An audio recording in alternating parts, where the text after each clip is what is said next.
And what if I told you that there are sounds that are not just heard, but felt? Vibrations that not only touch the air, but penetrate the soul, awakening something ancestral within us. Many live their lives without ever asking themselves why certain music makes us cry, why specific sounds cause chills, or why absolute silence can be deafening. But there is a hidden secret at the heart of this mystery. The ancients believed there were 9 sacred sounds, invisible bells that, when properly activated, had the power to open spiritual portals and reveal gifts that most have forgotten they possess. For centuries, these sounds were part of forgotten ceremonies, forbidden rituals, spiritual practices buried under the ruins of time and official religion. They were not just used for worship, but for transformation, for healing, for the expansion of consciousness. These 9 bells, referred to by some traditions as the bells of light, were not made of metal, but of intention, frequency, and resonance. They did not ring like ordinary bells, but like vibrational keys, opening internal doors that provided access to what many today call miracles. The question is, what happened to these sounds? How could something so sacred, so transformative, almost completely disappear from human history?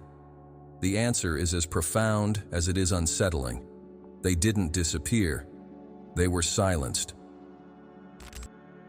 Since the earliest records of humanity, sound has always been treated with reverence. In ancient Egypt, words were considered alive, endowed with creative force. In Hinduism, the primal sound Om is understood as the seed of all reality. Among the Hebrews, the sacred name of God was so powerful that it could not be spoken aloud, not out of fear, but out of respect for its frequency. The idea that creation is sound is present in almost all serious spiritual traditions from antiquity.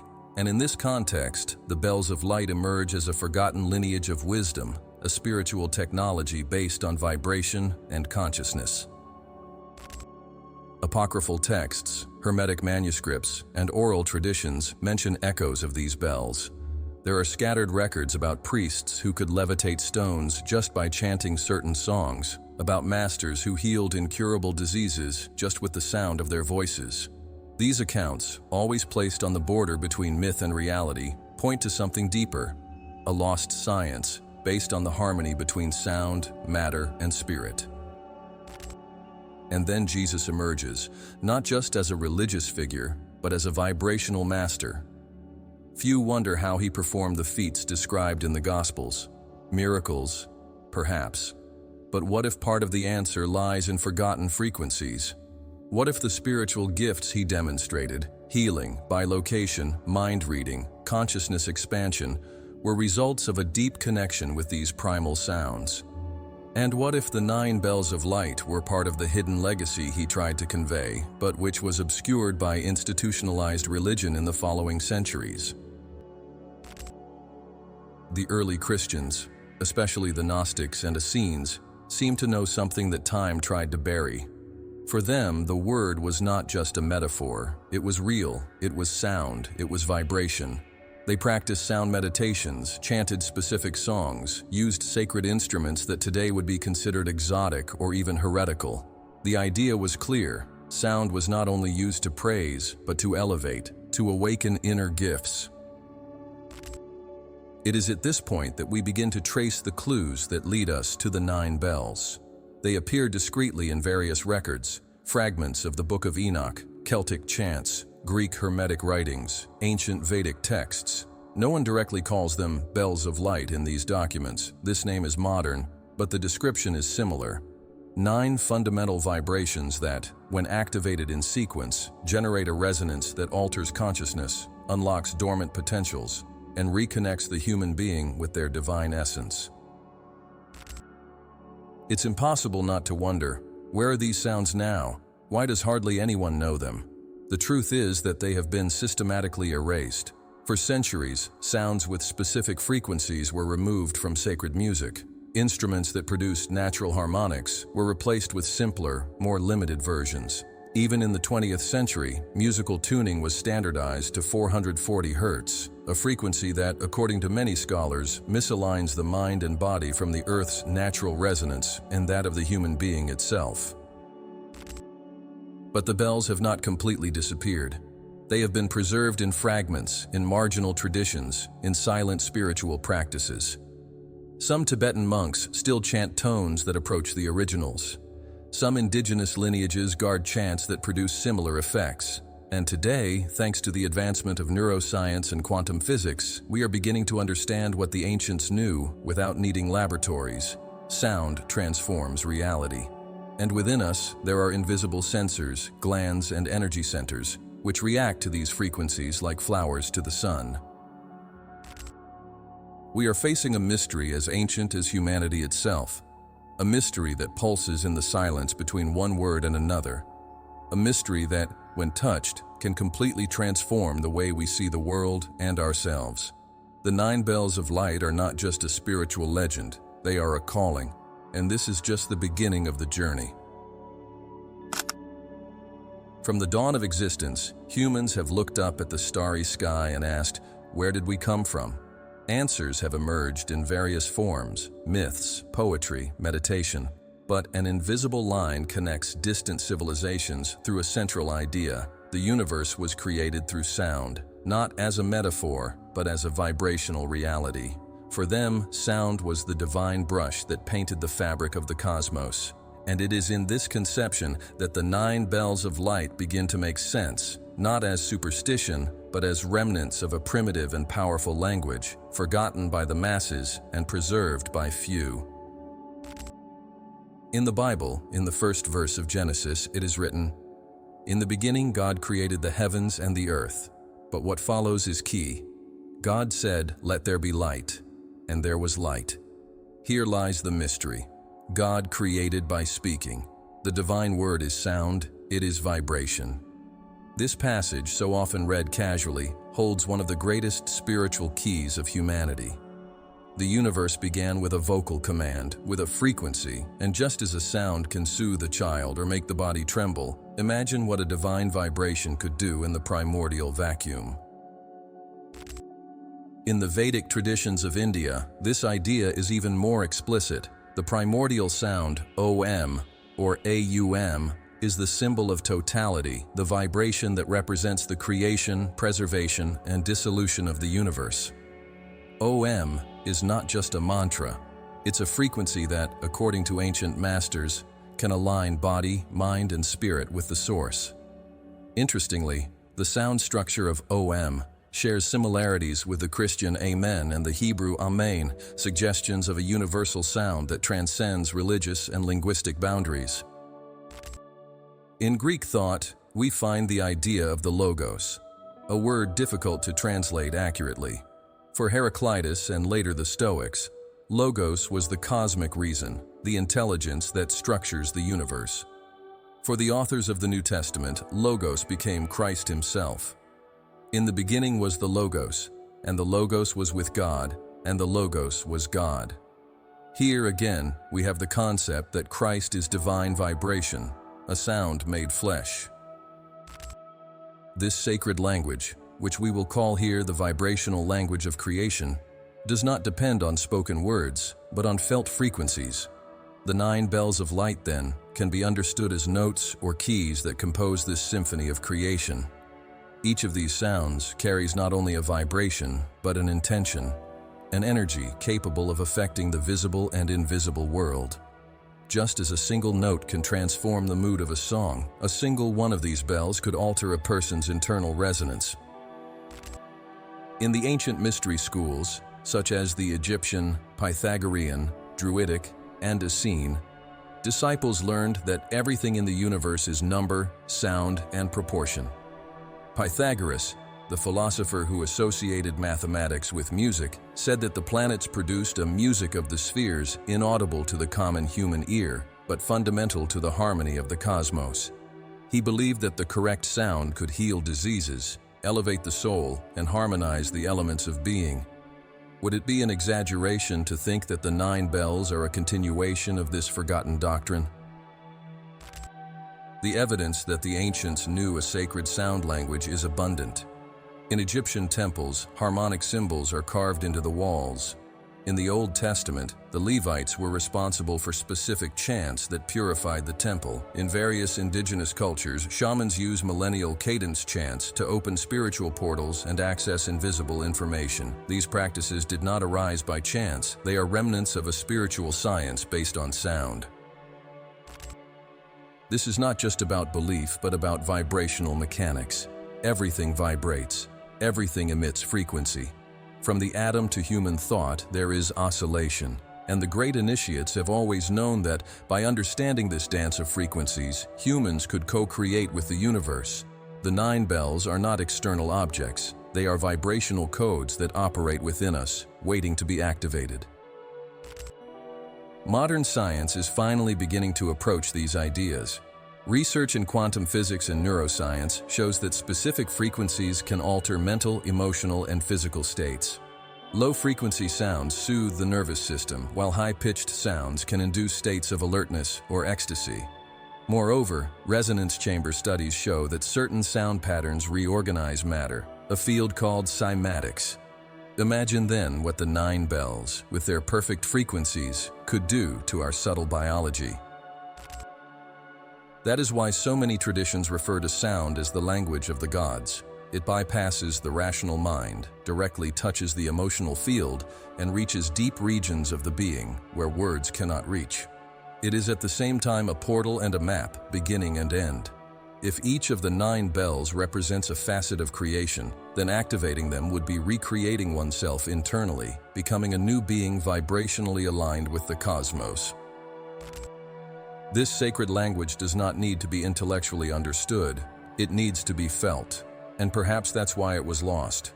Civilization became too mental, too logical, forgetting that true knowledge vibrates in the silence between thoughts, in the echo of the heart. But it's coming back. And each one of us, by deeply listening, may recognize at least one of the bells, like a distant echo of something we once were and can be again. The 9 bells of light, then, are not just sounds. They are letters of a cosmic alphabet, syllables of a vibrational prayer that, when chanted in its entirety, awakens in us what is most divine, the ability to co-create, to heal, to love without limits. And this is the power of those who understand the sacred language of creation. For a long time, sound and spirituality walked side by side. But it was only recently that science began to catch up with what the ancients always intuited. Sound is a transformative force. It not only influences the environment, but also directly affects our mind, body, and soul. What was once the domain of shamans and mystics now presents itself as respected fields of study: neuroacoustics, vibrational physics, psychosomatics. And at this point, the 9 bells of light become not just plausible, but deeply necessary. At the heart of this investigation lies a simple truth. Everything vibrates. From subatomic particles to celestial bodies, all reality pulsates in vibratory patterns. This understanding, so fundamental in quantum mechanics, provides a bridge between the tangible and the invisible. And it is across this bridge that the bells of light walk.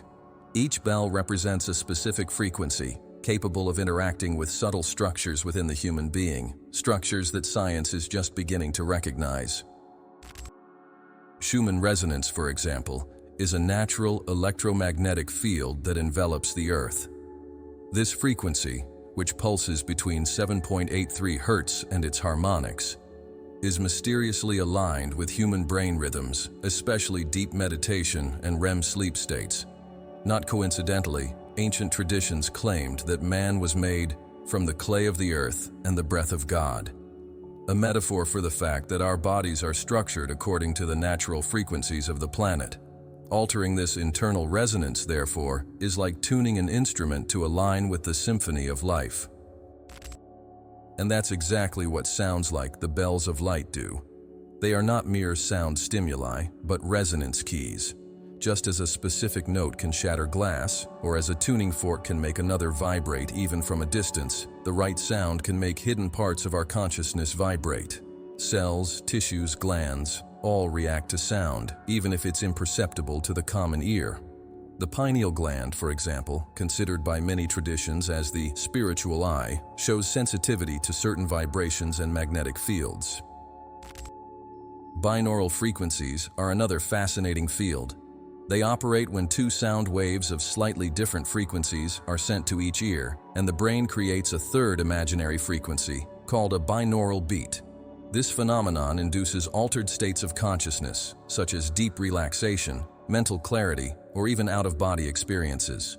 Research shows that certain binaural beats can stimulate neuroplasticity, improve focus, reduce anxiety, and facilitate access to the subconscious.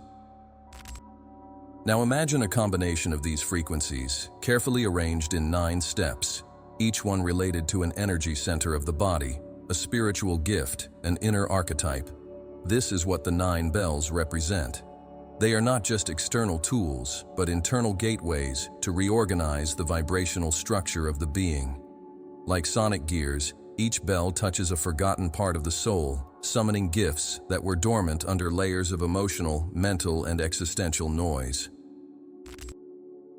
A notable example is the frequency of 528 Hz, popularly known as the frequency of love or miraculous frequency.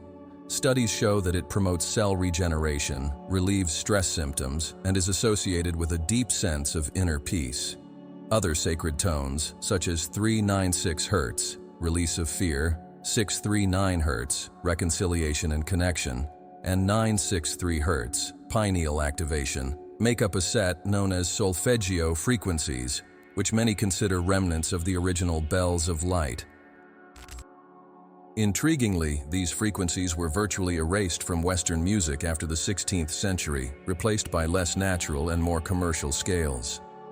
In 1939, the standard tuning of the A note was officially changed to 440 Hz, a standard that some researchers suggest is less harmonious with the human body and the Earth's resonance.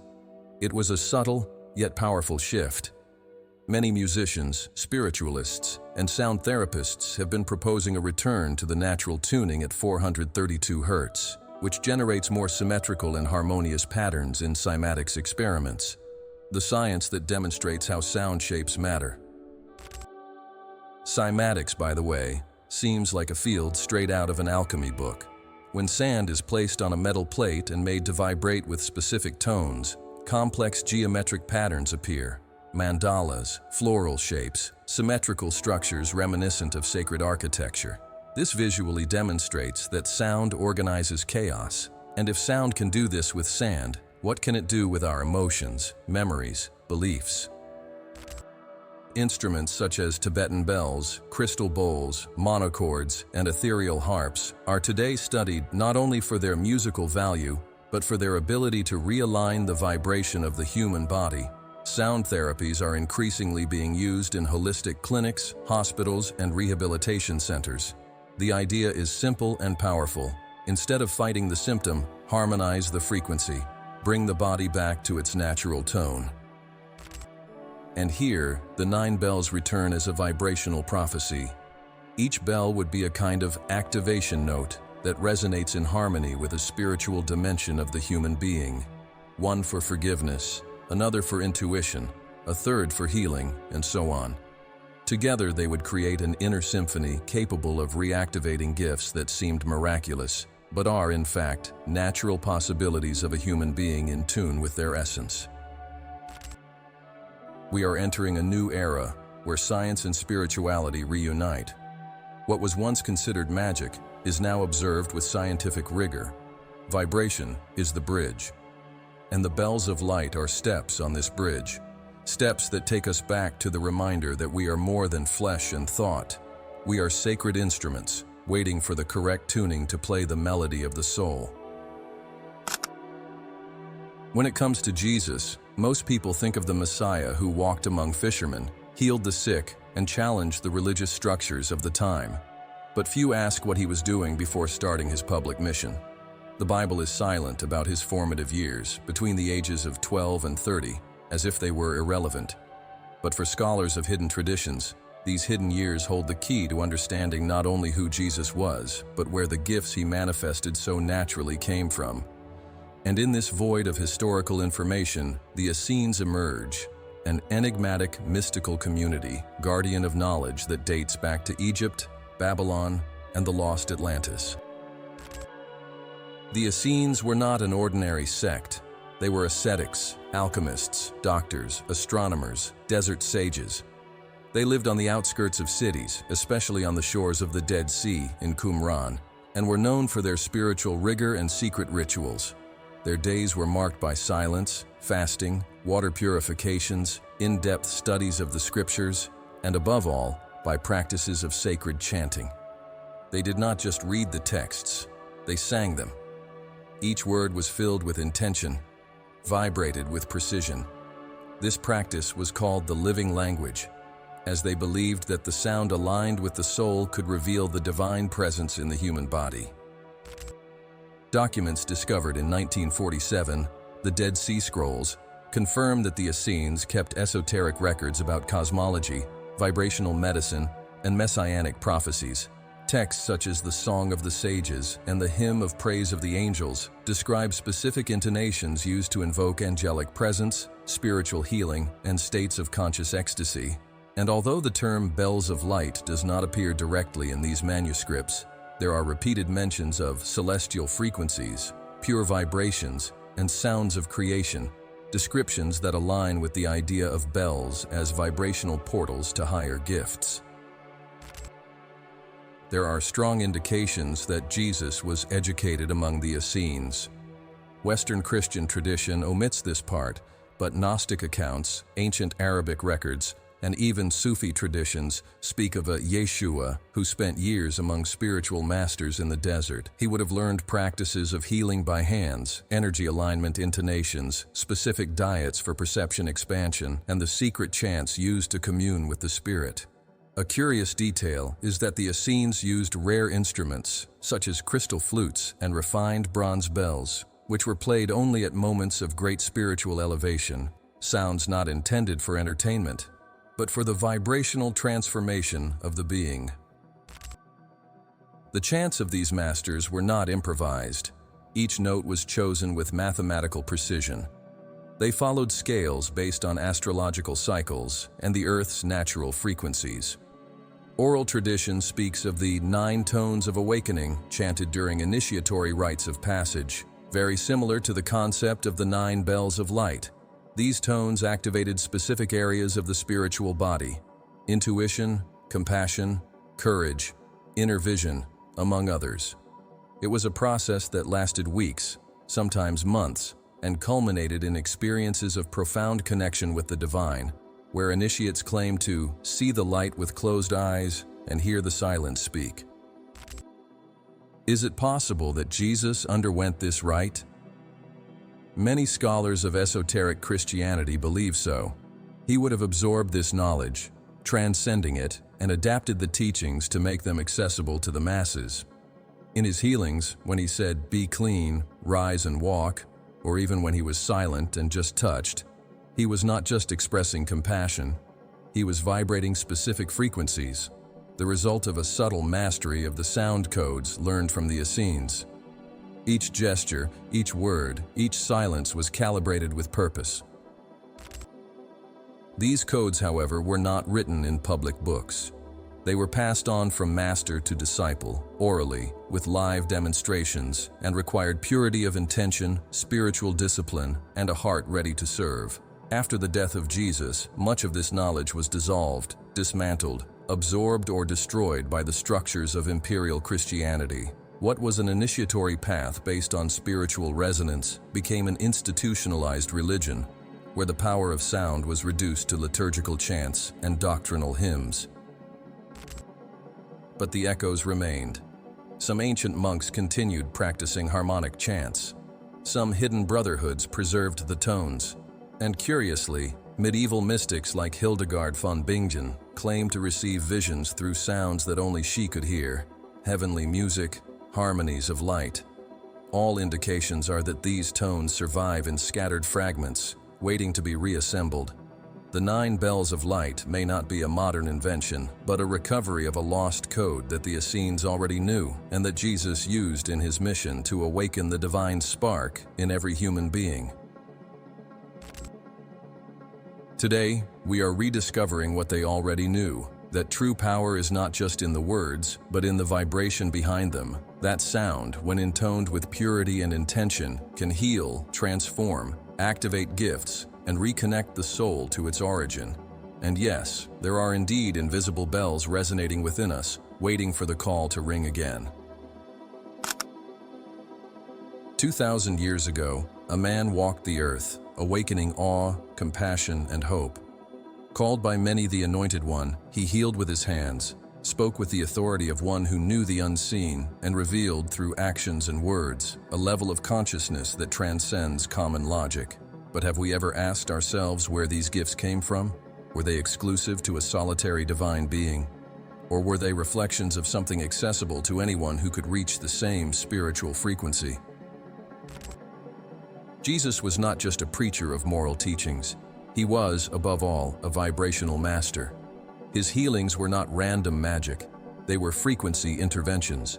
When he touched a blind man and he regained sight, when he calmed storms with his voice, or when he resurrected someone with a call, he was accessing subtle levels of reality that most are unaware of. And all indications are that this was possible because he understood and used vibrational codes that date back to the wisdom of the bells of light. The spiritual gifts of Jesus, such as instant healing, clairvoyance, transfiguration, bilocation, and even control of matter, cannot be explained by conventional laws of physics, but make sense when viewed from the perspective of vibration. Each of these gifts can be understood as a skill activated by a specific frequency, a range of spiritual resonance. He did not force miracles. He tuned into the reality of healing, peace, or abundance, and this manifested before the eyes. The Gospel of Thomas, one of the apocryphal texts found in Nag Hammadi, carries a phrase attributed to Jesus.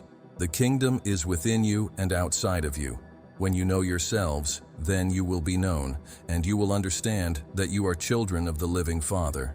This is not a theological statement, it is a vibrational declaration. He is saying that the divine dwells within us, and that self-knowledge reveals this dormant frequency. Spiritual gifts were not the exclusive property of Jesus. They were reflections of the state of alignment between his consciousness and the vibrational laws of the universe. Among the gifts he manifested, the most recurring one was healing. It was not an external act, but an internal realignment. In several passages before healing, Jesus would say, "Your faith has healed you." This reveals that the healing was generated by the frequency of belief, surrender, and receptivity, not just by a supernatural act. The sound of his voice, imbued with purity, intuition, and love, served as a catalyst that unlocked the person's own healing energy. Another extraordinary skill was the power of the silent word. There are accounts where he said nothing, just looked, and something happened. This points to a deep mastery of the vibration of thought and intention. The Essenes taught that, after a certain level of spiritual purity, the inner sound of the soul overrides the external sound of words. It is possible that Jesus accessed the bells of light internally, emitting the frequencies only with his focused consciousness. He not only heard the divine sounds, he became the sound. There are also moments of transfiguration, where his body radiated light. In a passage described in the canonical Gospels during the episode on Mount Tabor, he shines like the sun and his clothes become white as light. This is not just a metaphor. There are historical and spiritual records of beings who, upon reaching certain vibrational states, literally emit biophotons, visible light, from their bodies. Transfiguration can be understood as the body vibrating at its highest frequency, harmonized with the tones of creation, the same tones symbolically represented by the bells of light. Moreover, Jesus demonstrated gifts such as mind reading, bilocation, being in two places at the same time, and even the materialization of food. All these phenomena have parallels in spiritual traditions from various cultures, where masters are capable of performing similar feats after years of deep meditation, breath control, and sacred chants. What unites all these phenomena is the understanding that reality is malleable, and that sound, or conscious vibration, is the fundamental tool of this shaping. Jesus also instructed his disciples to do the same. He said, He who believes in me will also do the works that I do, and will do them even greater than these. This is not a hyperbole, it is a call to action. He knew that spiritual gifts were not his own, but from the Spirit within us all. But to manifest them, it required a process of purification, surrender, and vibrational alignment. And part of this process included the use of sacred sounds, such as the secretly taught chants, prayers in mysterious languages, and silences filled with presence. The Lord's Prayer, for example, when chanted in Aramaic, the original language of Jesus, reveals a sound cadence completely different from the westernized version. In Aramaic, each syllable is an invocation, a frequency. Some spiritual schools of thought believe that this prayer contains hidden vibrational layers, activated only by the correct pronunciation, which directly influence the energy centers of the body. This reinforces the idea that Jesus left not only messages, but also encoded sound keys. Upon dying, Jesus let out a sound. Eli, Eli, lama sabachthani. My God, why have you forsaken me? Some scholars believe that this cry was not one of despair, but a vibrational code that sealed a spiritual cycle, releasing a wave of compassion and openness for all who resonated with that moment. It was a kind of final bell, a sound of passage, an echo that reverberated in the subtlest layers of the earth. Therefore, the spiritual gifts of Jesus are not isolated miracles, but natural expressions of a consciousness attuned to the original vibration of the universe. He was the supreme interpreter of the bells of light, one who walked as frequency, spoke as melody, and loved as pure harmony. What he did invites us to do, and the bells are still there, waiting for us to remember how to play them from within. Behind the veils of time and the silence of forgotten texts, the echoes of an ancestral symphony resound. The 9 bells of light. They are not bells as we know them. They have no physical form, but live in subtle structures of consciousness. They are vibrational portals encoded in sounds, frequencies, and specific intentions. Each bell corresponds to a spiritual gift, a divine quality latent in the human being, waiting to be reactivated. When chanted in sequence, they form an ascending ladder of consciousness, awakening a being that already resides within us, but sleeps, the being attuned to creation, to the original word. The first bell is that of purification. Its sound is low, deep, akin to the rumble of distant thunder touching the belly of the earth. It is the tone that cleanses, that removes the emotional toxins accumulated by pain, guilt, and fear. It acts on the most primitive center of the being, aligning the energetic base, freeing the body from the traumatic memories that imprison it. Those who listen to it in a meditative state feel as if an invisible force sweeps away the inner densities, making room for light. This bell demands not strength, but surrender. Its name is Kithon, and its frequency resembles the 396 Hz, which dissolve patterns of suffering. The second bell is that of alignment. It sounds like a subtle harp echoing within the heart, tuning the vibration between body, mind, and soul. Its function is to restore balance among the energy centers, correcting dissonances caused by modern life. It is a tone that brings harmony between opposites, male and female, reason and intuition, action and contemplation. Its symbolic name is Seren, and its note is close to 417 Hz, being perceived as the sound of liberation from the past. Hearing it in deep states of inner listening is like perceiving the internal pieces of the being returning to their correct place, creating a sense of deep and organic peace. The third bell is the bell of truth. Its vibration is sharp and luminous, like that of a sword of light. It resonates in the throat and the center of the chest, removing blocks of expression and awakening the courage to say what needs to be said, not in words, but in essence. It is the bell that activates authenticity, vibrational integrity, which prevents the soul from hiding. Its name is Tamesh, and its frequency is akin to 528 Hz, the frequency of love and cellular regeneration. This tone activates spiritual DNA, reminding the soul of who it is, beyond history and social masks. The fourth bell is the bell of vision. It is not just heard with the ears, but seen with an open mind. Its presence activates the center between the eyebrows, awakening inner clarity, refined intuition, and flashes of insight that emerge like silent lightning. This bell, called Nohayel, vibrates at a frequency close to 639 Hz, associated with spiritual connection and deep understanding.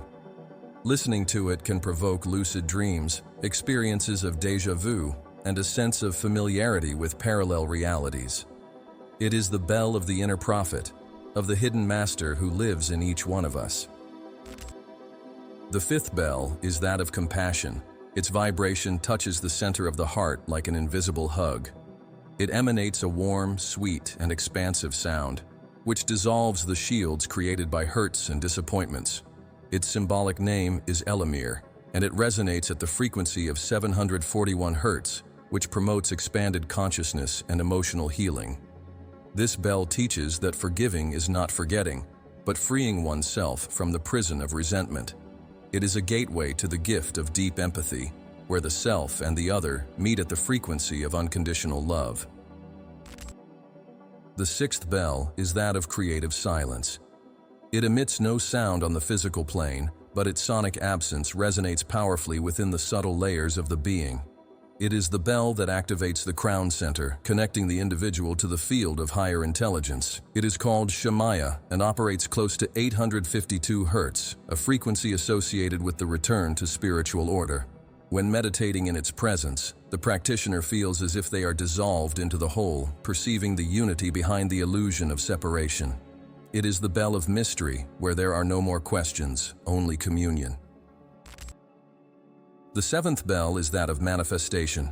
It pulsates in the solar plexus, in the region of personal power.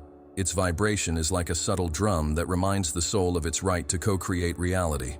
Its name is Baradel, and its frequency approaches 174 Hz, associated with vitality and fundamental strength. It is the sound that breaks the ties of self-sabotage and awakens the gift of action aligned with purpose. The one who hears this bell in inner harmony becomes a channel of divine realization, where the will and the being become one impulse. The eighth bell is that of transcendence. Its melody is delicate and almost imperceptible, akin to the sound of the wind passing through sacred leaves. It operates in the vibrational field surrounding the physical body, known as the aura. Its name is Zakira, and it vibrates at the frequency of 963 Hz, considered the frequency of connection with the source. It not only elevates the vibration, but reconnects the being with the highest aspect of its existence, the cosmic self, the spark of the divine that resides beyond time and form. It is the bell that teaches the gift of spiritual freedom. The ninth and last bell is the integration bell. It brings together all the previous ones, forming a harmonic melody that resonates in all bodies: physical, emotional, mental, and spiritual. Its sound is simultaneously deep and high, dense and subtle, as if each frequency were present in a single tone. Its name is Orvadel, and it is considered the bell of inner ascension. To hear it is to feel that all parts of the soul, long separated, finally return to the center. It does not lead outward, but inward, to the point where the human and the divine meet in absolute silence. It is the seal of return, of completeness, of reconnection with the original sound of creation. These 9 bells don't need to be found outside in distant temples or secret archives. They live within the human being as dormant frequencies that can be activated with conscious listening, pure intention, and continuous vibrational practice. Deep meditations, sacred intonations, inner chants, and listening to silence are paths to reclaim these forgotten tones. The journey is not linear, it's spiral. Each bell, when awakened, transforms not only the individual's consciousness, but also their vibrational field, affecting everyone around them. The external world is a reflection of the internal vibrational field. By reactivating the bells of light, we open portals not only within ourselves, but also in the structures of the reality that surrounds us. We begin to live as instruments of creation, playing the divine music with our choices, words, and presence. And perhaps the greatest gift of all is not to see angels or perform extraordinary healings, but to remember that we are part of the symphony of the universe, and that the silence between the sounds also sings. Everything that is true and liberating, sooner or later, faces the weight of control. And with the bells of light, it was no different. After centuries resonating in initiatory schools, spiritual traditions, and occult practices, the sounds that connected the human being with their divine essence were systematically silenced. Not merely forgotten, intentionally erased. The silence surrounding the 9 bells is not natural. It is the result of centuries of religious, political, and cultural manipulation, and its suppression marks one of the most tragic chapters in the spiritual history of humanity. At the beginning of the Christian era, there existed a vibrational Christianity, deeply connected to sonic mysteries, meditation, and the use of sound as a path to the divine. The early followers of Jesus, especially the Gnostics, spoke of light and sound as direct manifestations of divinity. Their gatherings were more vibrational rituals than doctrinal preachings. They chanted sounds, practiced contemplative silence, and conducted sonic baths with chants and simple instruments. However, all of this began to change from the 4th century onward, when Christianity was officially established as the religion of the Roman Empire. The Council of Nicaea, in 325 AD, was a decisive milestone.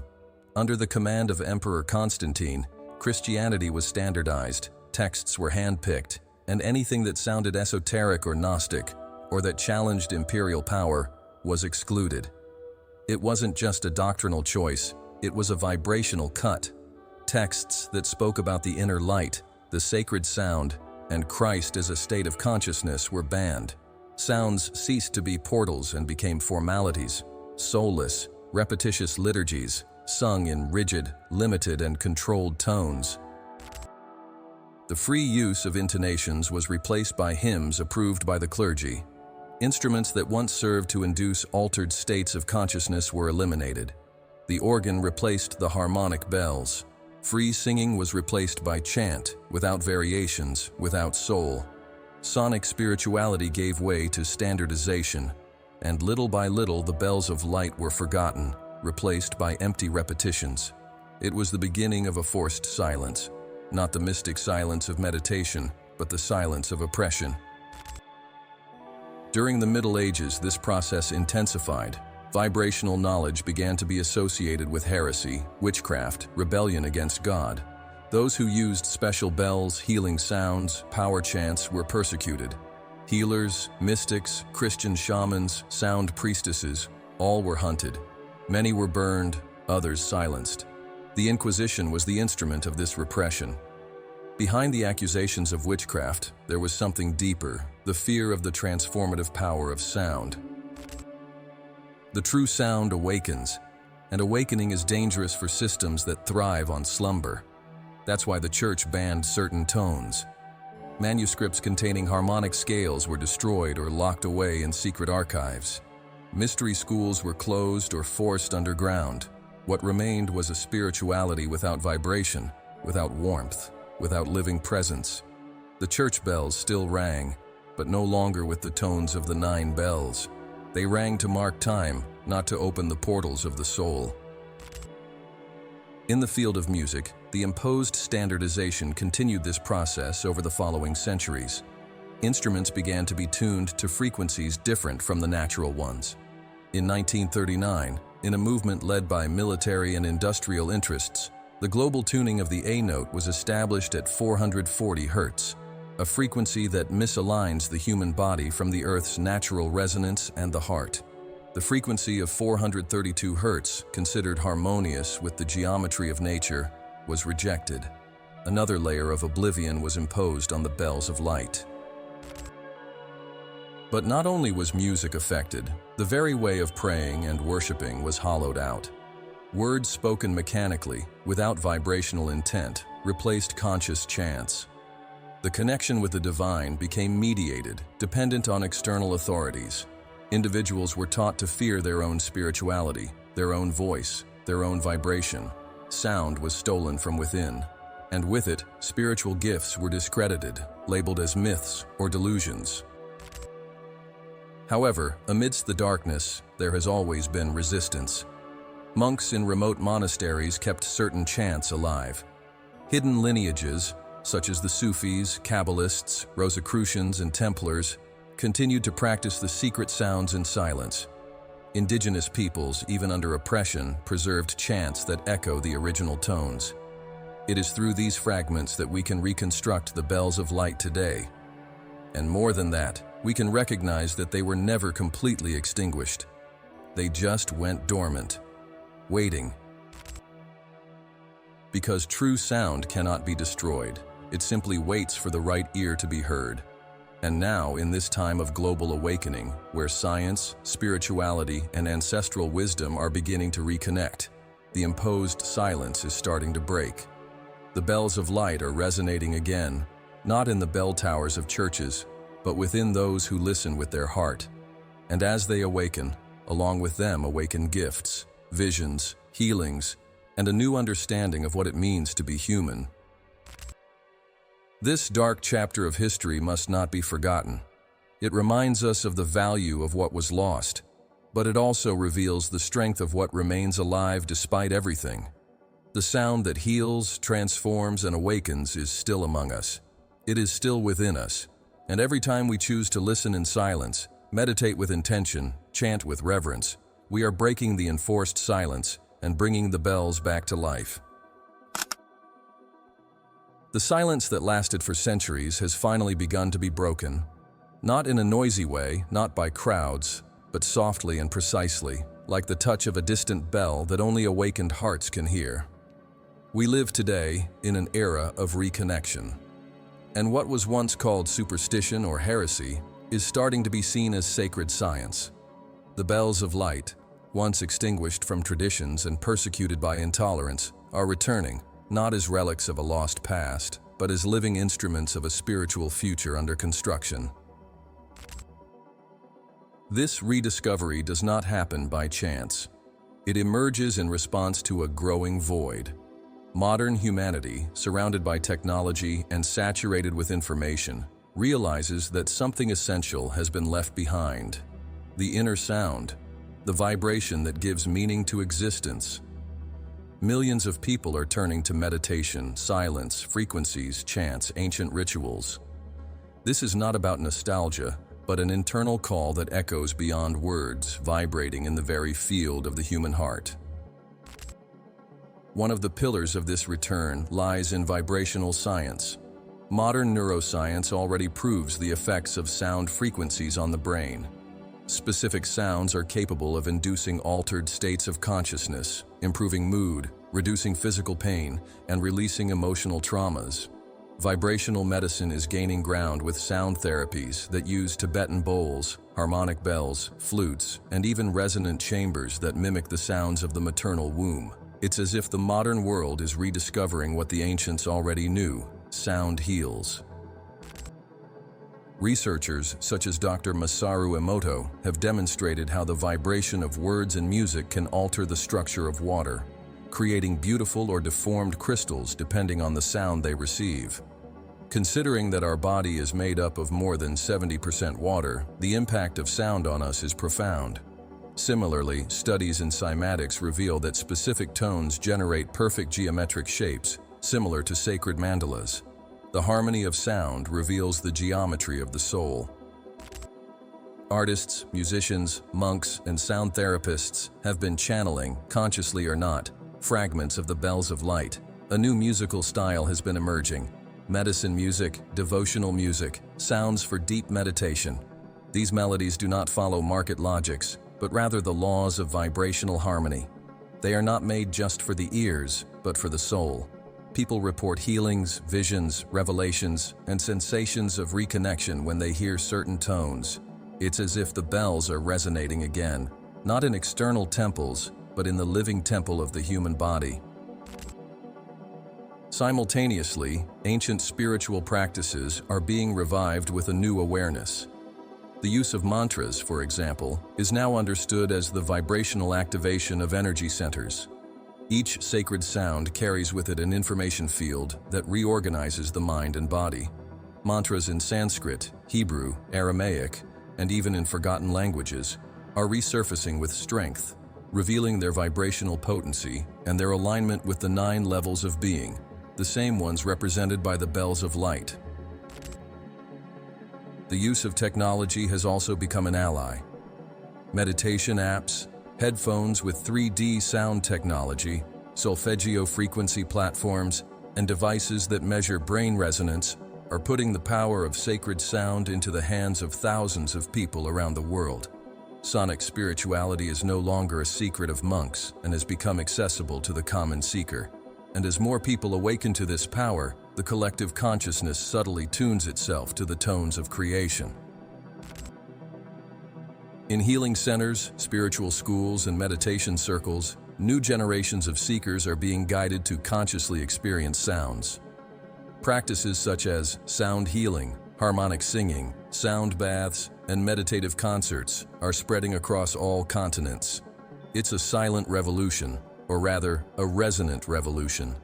What has been suppressed for centuries is now finding space to flourish, discreetly and profoundly transforming lives. But perhaps the most beautiful aspect of this return is what happens within. Each human being, when silencing the mind and listening deeply, begins to hear something. Sometimes a hum, sometimes a soft song, other times just a sense of resonance, regardless of the name given to it. The fact is that the soul recognizes the sacred sound when it hears it. And when this happens, one of the bells of light awakens, even if still subtly. It's not necessary to have musical training, nor live in a monastery to access the bells. They live in the nuances of breath, in the heartbeats, in moments of surrender. A simple chant sung with presence can activate the bell of compassion. A profound silence can awaken the bell of creative silence. A mantra recited with devotion can trigger the bell of manifestation. Every conscious vibrational action is a strike on the soul's bell. The beauty of this rediscovery is that it is personal and collective at the same time. When a bell rings within someone, its vibration spreads. Others feel it, others recognize it, others awaken. The music of the soul is contagious, and when more and more people begin to vibrate in harmony, the collective field transforms. Spiritual gifts, once the privilege of a few, become a possibility for all. The return of the bells of light is not just a spiritual phenomenon, it's a call for reconnection with the essential nature of the human being. It is the end of the inner exile. It is the reminder that we are not just matter and thought, but vibration and consciousness. And through sound, we can reactivate the bridge between the visible and the invisible, between the human and the divine, between the self and the whole. With each intonation, with each deep listening, with each intention vibrated from the heart, the bells of light are beginning to ring again, and those who hear never remain the same. Because when the soul recognizes the sound of its original home, it begins to walk back towards it. For centuries, the bells of light have remained as an ancestral whisper in the memories of humanity. Mentioned in myths, encoded in forgotten rituals, disguised in ancient songs, hidden in the heart of silenced traditions. But now, in this time of rediscovery, the key turns inward, because as much as they have been sought in books, temples, or celestial sounds, the most powerful bells have never been outside. They resonate within every awakened being. Activating the bells of light within oneself is not a mystical act reserved for initiates. It is, in fact, a natural process of reconnection that occurs when the mind quiets, the heart opens, and the listening deepens. The journey does not require perfection, but presence. It does not require religiosity, but pure intention. The vibration of these bells cannot be measured with devices. It is felt on the skin, in synchronicities, in the clarity of thoughts, in the love that sprouts effortlessly. It transforms the everyday into sacred and silence into revelation. It all begins with the willingness to listen, not to the sound of the outside world, but to the sound of the soul. In a world saturated with noise, this is the greatest challenge and also the first step. When you quiet the turmoil of the mind, even if just for moments, you start to perceive what has always been there, a subtle vibration, like an ancestral hum, like a wordless song that spirals. This is the prelude to the bells. It's the call of the essence. The inner path goes through conscious breathing. Breathing is the first sound you hear when you're born, and the last when you depart. It is your internal drum. With each deep and intentional breath, you align your vibration to the rhythm of the earth, to the pulse of the universe. In sound meditations, where specific tones are listened to with full attention, you can start to feel which bells respond within you. Perhaps you feel a warmth in your chest, a vibration in your forehead, a shiver down your spine. These are signs of activation. The practice does not require complex rituals. A simple chant, repeated with devotion, a sacred intonation that you feel, not just say. A whispered word of power with intention. Sounds like Om, H, Hu, Amen, Iao, Re, Shem, Shalom, Aum. They are more than words. They are vibrational triggers that activate dormant fields. By repeating them silently or in a soft voice, feeling the sound vibrate in your body, you gradually trigger the energy centers that correspond to the bells. Each bell has its own frequency and a corresponding gift. When working with these tones, whether through chants, instruments such as Tibetan bells, crystal bowls, monochords, or even your own voice, you begin to notice which gifts are awakening. It could be heightened intuition, growing empathy, expanding spiritual vision, or a new quiet courage to be who you really are. The vibration awakens who you were, but had forgotten. Another essential point is the body. It is the altar where the bells resonate.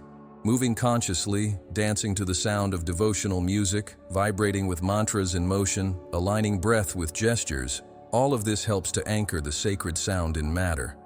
The body is not an obstacle to enlightenment. It is an instrument. And when the sound vibrates through it, a silent alchemy occurs. The cells awaken, memories are reconfigured, and presence settles in lightly. There is not a single path. Each human being has a unique sound map. What triggers the bell of love in you may not be the same tone that triggers in another. Therefore, the most important thing is not to follow ready-made formulas, but to learn to deeply listen to yourself. The most powerful bell is the one that you ring yourself with the exact frequency of your soul. Dreams are also a fertile ground for activation. Many accounts reveal sounds or music heard during sleep, which do not exist in the physical world. In these cases, the subconscious accesses dimensions where the bells of light already vibrate freely. Upon waking, humming these sounds, even if intuitive, can reactivate the experienced frequency. Keeping a vibrational diary, noting dreams, visions, bodily sensations after meditations, helps to map out which bells are presenting themselves in your journey. But perhaps the deepest step is the compassionate listening to silence. In the full silence, where nothing is said and everything is felt, the bells resonate more strongly. It's not about the external silence, but the inner space where the ego quiets down and consciousness observes. This silence is the cradle of the original sound. And there, in the center of being, the bells ring, not for the ears, but for the spirit. When this happens, everything changes. Not because something new arrives, but because you finally heard what has always been there. And then, something extraordinary happens. You start to live like a bell. Your presence begins to vibrate. Your voice carries more than words. Your touch transmits peace. You become a living frequency of healing, love, and transformation. With every intentional thought, every chosen word, every action vibrated with truth, you resonate the tones of creation. You become a conscious channel of the universe's music. Spiritual gifts manifest not as mystical spectacles, but as natural expressions of a soul in tune. Heightened intuition, peace that doesn't depend on circumstances, vision beyond form, compassion that embraces without judging, purpose that flows effortlessly. All of these are echoes of the bells you have rung, and as you become increasingly attuned to them, you realize there is no separation between sound and silence, between doing and being, between human and divine. And so we understand the last mystery. You are the 10th bell, the one that unites the 9, the living frequency that connects heaven and earth, light and shadow, time and eternity. You are the missing sound.